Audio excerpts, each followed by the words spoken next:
बिस्मिल्लाहिर्रहमानिर्रहीम। अच्छा जी, वो तमाम लोग जो ख़ास तौर पर जो सऊदी अरब में मुकीम हैं या बहरीन में, कतर में, दुबई में, ये लोग अक्सर मुझसे पूछते हैं कि जी हमने वीज़ा अप्लाई करना है यूरोप का या किसी कंट्री का, यूके का, कनाडा का, अमेरिका का, और साथ मुझे ये भी अक्सर कहते हैं कि सर हमारी क्वालिफ़िकेशन कोई नहीं है, तो क्या हम अप्लाई कर सकते हैं या नहीं। देखिए, एक बात आप जहन में रखें, दुनिया का कोई भी वीज़ा अगर आपने अप्लाई करना है तो उसके अप्लाई करने के लिए किसी किस्म की कोई क्वालिफ़िकेशन जो है वो ज़रूरी नहीं होती कि जी आपकी क्वालिफ़िकेशन ये होगी तो आप वीज़ा अप्लाई करेंगे, ठीक है। तो इसके लिए क्वालिफ़िकेशन की ज़रूरत नहीं है। हाँ, ये ज़रूर है कि आपकी सैलरी बेहतर होनी चाहिए। बेहतर से मुराद ये है कि जो आपकी सैलरी स्लिप हो वो उसमें कम अज़ कम 3,000, 4,000, 5,000 सैलरी जो है वो शो हो, तो वो आपके लिए बेहतर है। अच्छा, इसमें एक बात जो है वो मैं आपको बता दूं कि क्योंकि बहुत सारे दूसरे ममालिक में पाकिस्तानी कॉल्स करते हैं, एक चीज़ जहन में रखें कि आपने अगर किसी भी मुल्क का वीज़ा अप्लाई करना है, चाहे आपने शेंजन का करना है यानी स्पेन का करना है, फ्रांस का करना है, जर्मनी का करना है, या किसी भी शेंजन कंट्री का करना है, या आपने कनाडा का करना है, या आपने अमेरिका का करना है, किसी भी मुल्क का करना है, तो आप ये बात एक जहन में रखें कि इसमें आपके जो डॉक्यूमेंट्स हैं वो आपसे जो है वो, अगर कोई बंदा ये कहे कि डॉक्यूमेंट्स की ज़रूरत नहीं है, आप हमें इतने हज़ार जो है वो रियाल दे दें या मकामी करेंसी दे दें, तो ये बात जहन में रखें कि वो हमारे साथ फ्रॉड कर रहा है। वीज़ा अप्लाई करने का एक ही दुनिया में तरीका है, और वो ये है कि हम लीगल तरीके से एम्बेसी से अपॉइंटमेंट लें, और एम्बेसी से अपॉइंटमेंट लेने के बाद जो है वो हम वीज़ा जो है वो अप्लाई कर दें। हम जो है वो पूरी दुनिया की कंसल्टेंसी करते हैं और पाकिस्तान से बैठ के करते हैं। तो अगर आप सऊदीया में मुकीम हैं या दुनिया के किसी भी मुल्क में है और आपने यूरोप का वीज़ा अप्लाई करना है, यूएसए का करना है, कनाडा का करना है, आप बिल्कुल हमसे रब्ता करें, हम आपको लीगल कंसल्टेंसी प्रोवाइड करेंगे। अच्छा, जो यूएसए का वीज़ा है वो जो है वो सबसे आसान है अप्लाई करना पूरी दुनिया से, इसलिए कि यूएसए का जो वीज़ा होता है उसमें हमें किसी भी किस्म की कोई भी बैंक स्टेटमेंट नहीं चाहिए होती, किसी भी किस्म का कोई एनओसी नहीं कंपनी से चाहिए होता है, ठीक है जी।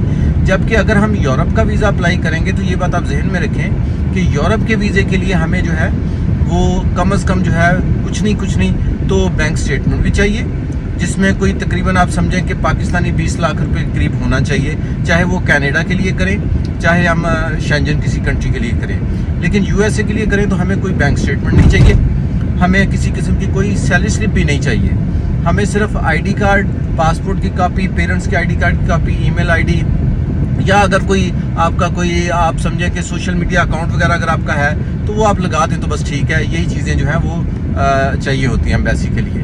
तो इस सिलसिले में अर्ज़ ये है कि अगर आपको कंसल्टेंसी चाहिए आप हमसे रब्ता करें, हम इंशाल्लाह कंसल्टेंसी, बहुत सारे दोस्त जो हैं जो वीडियो सुनते भी रहते हैं, देखते भी रहते हैं पूरी दुनिया में, उनको पता है कि हम कंसल्टेंसी जो है वो लीगल कंसल्टेंसी हम प्रोवाइड करते हैं। ये जो डन बेस वाले हैं जो मैसेज करते हैं उनसे रिक्वेस्ट है कि हम कोई डन बेस वाला काम नहीं करते। मैं हमेशा ये कहता हूँ डन बेस फ्रॉड का नाम है, लेकिन हमारे लोग जो हैं वो कईयों को खुशी मिलती है डन बेस वाले काम करके।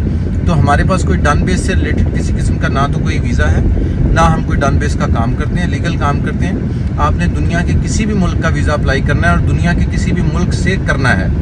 आप दुनिया के किसी भी मुल्क में रहते हैं, आप पाकिस्तानी हैं, गैर पाकिस्तानी हैं, हम बहुत सारी दूसरी नेशनलिटी का भी काम करते हैं, इंडियंस जो हैं उनका भी करते हैं, बांग्लादेश का भी करते हैं, और दूसरे नेपाली भाई हैं उनका भी करते हैं, और बहुत सारे और लोगों का भी करते हैं। तो इस सिलसिले में आप हमारा जो व्हाट्सएप नंबर है उसके ऊपर रब्ता कर सकते हैं। कफ़ील की जो इजाज़तनामा है, ये बहुत एक अहम सवाल है लोगों का। देखें, जो कफ़ील होता है, जो आपका जो सऊदी अरब में जो सिस्टम है या दुबई में कफ़ील सिस्टम है, उसका अगर आप लेटर लेंगे तो ये एक बहुत बड़ी आपके लिए जो है वो एक जो है वो अचीवमेंट होगी।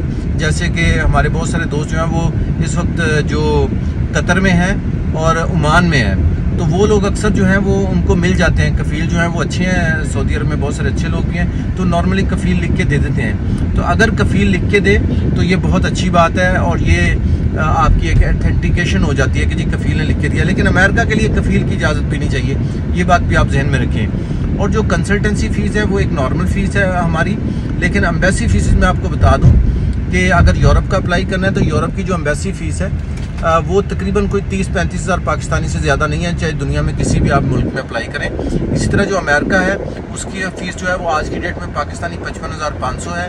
कनाडा की अगर जो है वो तकरीबन कोई आप समझें कि कोई 46,000 के करीब जो है وہ کینیڈین ڈالر کے حساب سے جو ہے وہ تقریباً کوئی اتنی بنتی ہے، اوپر نیچے یہ ہوتی رہتی ہے ڈالر کے حساب سے. تو یہ فیسز ہے، اس کے ساتھ کنسلٹنسی ہے. اس کے علاوہ اگر آپ کو کوئی بندہ یہ کہتا ہے کہ جی میں ویزا لگوا دوں گا، مجھے اتنے $1000 دے دیں، اتنے €1000 دے دیں، یہ سب فراڈ ہے. ان کی باتوں میں آپ نہ آئیں اور اللہ کا نام لے کے جو ہے وہ اللہ پر بھروسہ رکھ کے کسی بھی اچھے کنسلٹنٹ سے جو ہے وہ اپلائی کرائیں. دبئی سے بھی بہت سارے دوست فون کرتے ہیں. آج بھی ایک بھائی جان ہے ہمارے ابو ظبی سے فون کرتے ہیں کہ جی بندے نے مجھ سے 2000 جو ہے وہ درہم لے لیا صرف اپوائنٹمنٹ کا. تو یہ بھی سارا فراڈ ہے.